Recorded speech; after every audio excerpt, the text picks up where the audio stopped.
I'm Deborah Yun Caldwell.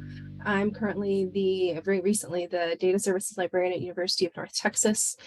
I have been, most recently before that, I was a Diversity Resident Librarian where I focused on equity in academia and supporting early career librarians of color. I've served on the steering committee for the PEGI Project where I currently do advocate to ensure access to public government information. And I'm also a member of the Library Freedom Project, which I will let Allison get into more detail about later. Yeah, so I'm coming at this from a number of perspectives that are a little bit different from Jessamyn's.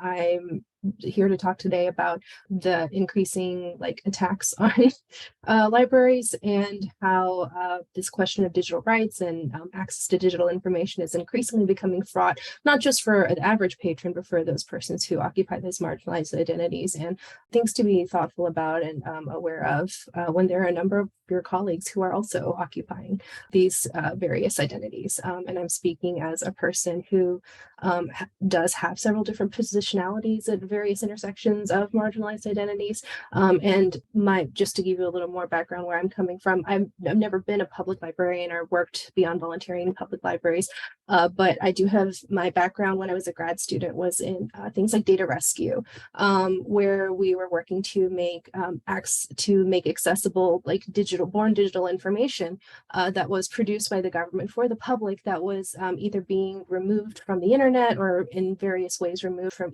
easy or complete public access, information that should be publicly available and information that as librarians we are often asked to provide. So that's where I'm coming from. So libraries are places where people come to find information about the world, about various identities that they might be curious about, and to find out things about themselves to help themselves. Public information about things about histories, like non-white histories, in particular, Black histories have been especially targeted since the beginning of America.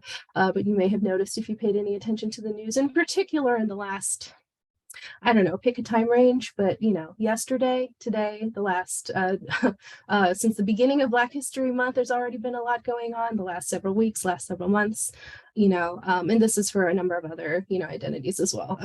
Queer identity, particularly trans folks, people who are disabled in a variety of ways, information about COVID and misinformation about COVID, which intersects with our work, both in terms of how to provide information safely and how to be workers and colleagues with each other and providers of services to patrons and public safely, both for their safety and our own. Undocumented persons, sex workers, people who are in search of information about reproductive rights. There's so many different areas of identity that people might be looking for information on for accurate, correct, recent, historical, etc., local archival information that we are often the gatekeepers of.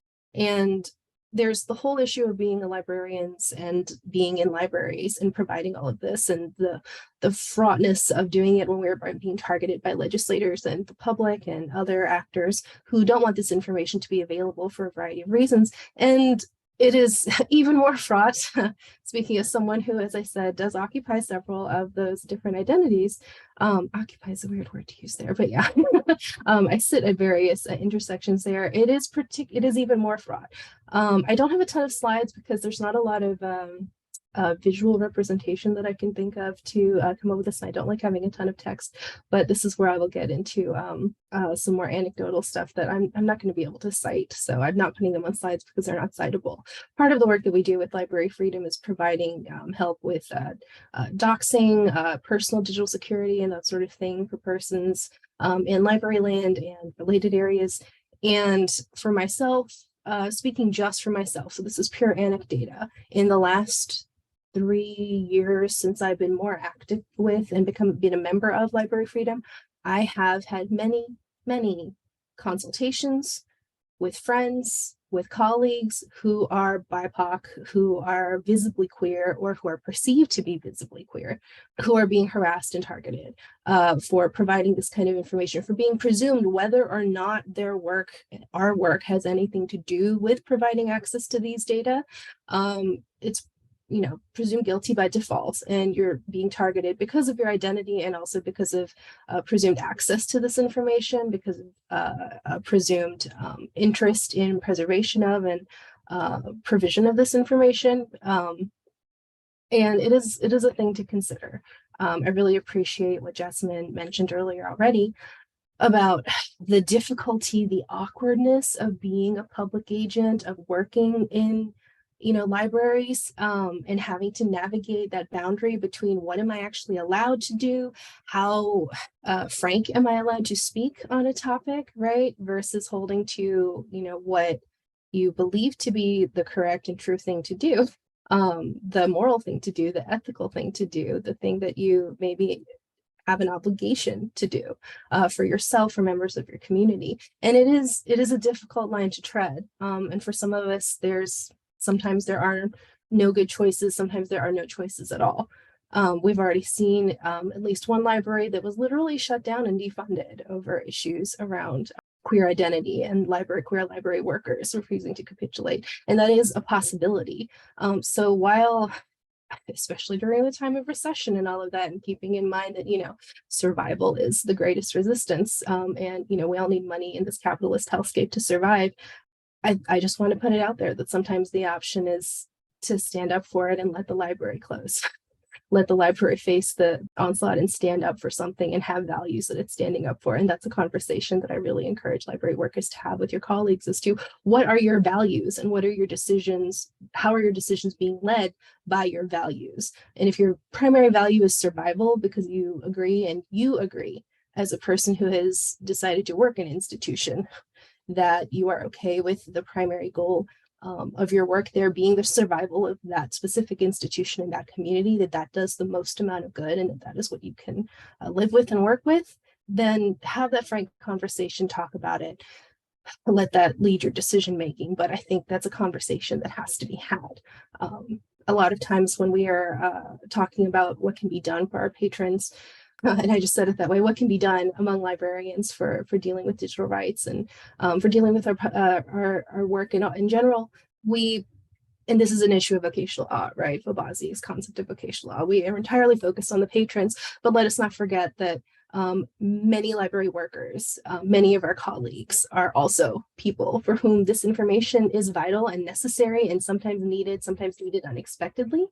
That you might be a person who not only is that you might be working with, or a person yourself who might be a producer of this information, not just a seeker of this information, and sometimes a steward, sometimes, like I said, a person who abruptly needs it when you didn't know you needed it before. So when you're thinking about the services that you provide to the patrons, please remember to not think of it purely from the perspective of a person who maybe does not need this information and is providing it to others who are simply users of it. But remember that your users might be producers themselves and in need of additional safety, might have additional access that you're not aware of, that you don't know about.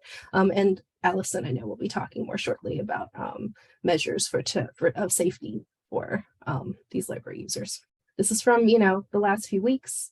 It's a headline from the last few weeks. The question of the quandary that we face is, how do we make this information, and is particularly in the digital age, publicly available and accessible when it is also maybe information that should be kept a little secret? It's hard to do both. And the consequences for both physical and digital production and providing access to these material are quite real and severe these days. This is, I think, in the last few years, the environment that we are working in when it comes to contesting censorship is something that a lot of us have never encountered before, and maybe a lot of us thought was behind us. This week, Donald Trump released a litany of his planned anti-trans moves that his administration would take if he were to win re-election, which includes forbidding federal funds from being used to, quote unquote, promote gender-affirming care and transition, along with punitive and harassing investigations. And to quote, he says, if any teacher or school official suggests to a child that they could be trapped in the wrong body, they will be faced with severe consequences, including civil rights violations for sex discrimination, and so forth. And for many of us who are school librarians or otherwise otherwise working within academic infrastructure, this is a real concern. It's difficult to navigate around. And though this was specifically the Trump campaign, we know the Republican Party in power now isn't aligned with this, and whomever will become their nominee will be as well. So my concern with this when it comes to digital rights specifically is that for many of us for us who are producing these information, who are consumers of these information, we don't own the mechanisms by which this information is hosted and disseminated. And we're entirely at the mercy and whims of profit motivated companies, which host our content and process our payments, which is a serious challenge. A lot of, if you exist on the internet as a woman, for example, as a visible person of color, as a queer person, you've probably experienced brigading, harassment, having content mass reported erroneously as claims of being, harassment against people for simply talking about an issue. And that sort of thing, and having your content removed. We've also seen like sex workers with Seth Foster and so forth have seen their platforms and content being taken down because it is banks that don't want to have anything to do with these content.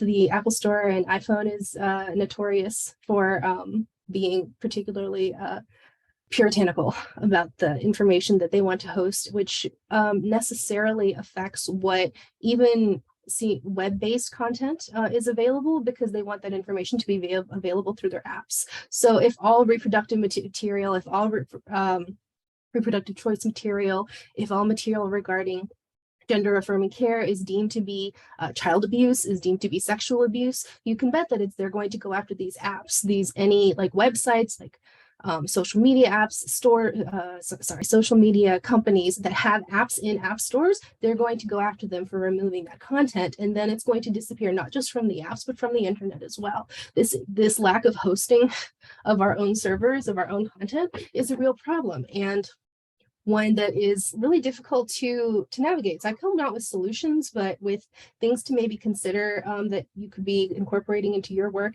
and to ask you to talk about and to discuss in once we get into the Q&A section.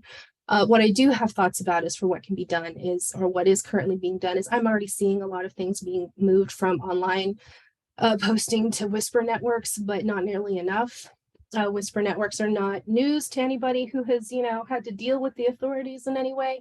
But there are issues with, like I said, the quandary of how do you publicize something and let people know about a thing while also keeping it private, because the moment that it becomes public, everybody knows about it, including bad actors and people that you don't necessarily want to know. So like the Jane Collective, for instance, secretive, worked very well in the days when abortion, like pre-Roe, has been publicized more recently in the last decades, talking about their work. And in the last year, I think in particular, there's been a lot of information coming out of the Jane Collective. And then the other day there was, I forget who, I tried to look it up again, but I couldn't find the detail right before this, because it occurred to me that it could be something I could cite. Was there was a legislator who specifically cited the Jane Collective as a group that he wanted to pursue investigation and prosecution of.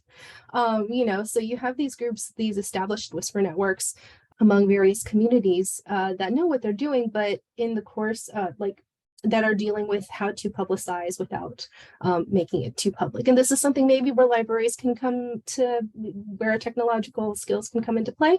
I don't know. Let's talk about it. Let's think about in-person organizing and use of space. A lot of the whisper networks and that sort of thing that queer communities had previously have been decimated by the lack of in-person spaces for queer persons. And while the availability of online spaces have allowed queer people to connect with each other and to find resources, so many resources, those resources are going to be going away, and they're going to be heavily surveilled, and there's going to need to be a move toward more in-person organizing and in-person use of space. So what can you do in your library or library-related organizations to assist with this, or to at least try to help ensure that they won't be harassed or outed or surveilled there, right? Learn the coded language and dog whistles for the various movements. There's a lot of coded language that those of us who've had to live under the radar use. If you're not a member of those communities, see what you can do about educating yourself about learning about them, but also learn about the dog whistles, because there are many and they are often very subtle, and sometimes if you're not familiar with them, they can look very much very indistinguishable from the coded language that persons of actually oppressed identities use. And that is another area where you can maybe, that can help you learn how to help your patrons and help your colleagues and yourself. As I mentioned earlier, like we might need to think about a return to non-app technologies. Jessamine, who is, computer whiz and all of that, I'm sure you've had to deal with this. In particular, I'm really concerned about like Gen Z and Gen Alpha, the ones in my life, in my community, who don't know how to use non-app technology, who aren't familiar with file directories on the computer, right? So allegedly teaching my maybe nephew to maybe torrent was an adventure just because we had to look into the file directory, right? Like because they never interacted with technology outside of an app that was owned by a company. They didn't have any we had to really drill down into some like more metaphorical concepts about ownership of digital files and like the cloud and like where do things live and who gets to own things when they live here and there and what is streaming and so forth, because it just they never had conversations around ownership of digital files, something that cannot be seen or held. And they're just so used to this notion that like their photos live in this app and their communications live in this app. And so when I tried to teach my friends and younger folks about being safer in that way and like not putting all of your eggs in the app and online, cloud basket, we have to often backtrack quite a bit. And that's a place where I think we as information technologists and educators can really come in and help people there. And lastly, approach, like I said earlier, approach patrons and colleagues, not just as potential users of information and what we can like disseminate from high above down to them, but also as potential producers of information who may need additional security, additional care, additional needs, who may have additional needs as a result of that. And as always, I tried to keep it short, but I always talk too much. So that's all I'm done for today.